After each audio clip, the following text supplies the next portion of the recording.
Estamos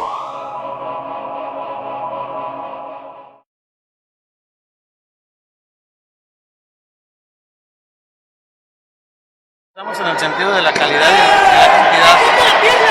Si tú te fijas, hay ahorita combates de muy gran nivel donde muchachos campeones mundiales, subcampeones mundiales, campeones panamericanos y en algunos casos hasta medallistas olímpicos están buscando su lugar para los próximos Juegos internacionales que tenemos a nivel local y a nivel en todo el mundo, ¿no? Entonces creo que la calidad, la organización, la logística y todo lo que se está estableciendo, creo que nos deja muy satisfechos hasta el momento.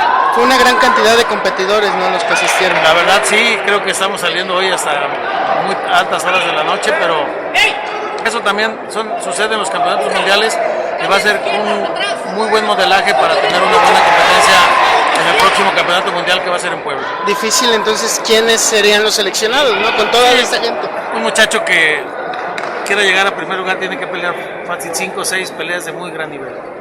¿Qué es lo más importante que te deja a ti como presidente de este evento? Bueno, el saber que podemos organizar eventos de calidad, el tener poder de convocatoria y que todos vengan al lugar donde tú los convocas. Sobre todo me deja satisfecho en la virtud de que estamos sacando nuevos valores de muy buena calidad. ¿Qué es lo que más sigue después de este selectivo? Viene los regionales de Olimpiada Nacional, viene el proceso de Olimpiada Nacional que es aquí,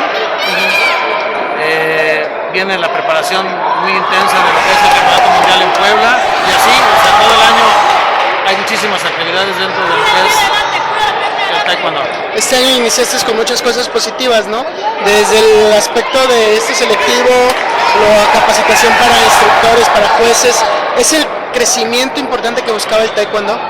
Yo creo que sí, arrancamos un ciclo olímpico que terminará en Río de Janeiro y con mi segunda gestión. Creo que vamos a estar bien, todo muy bien planificado y con muchísimas ganas de que las cosas nos salgan como los muchachos merecen que sea.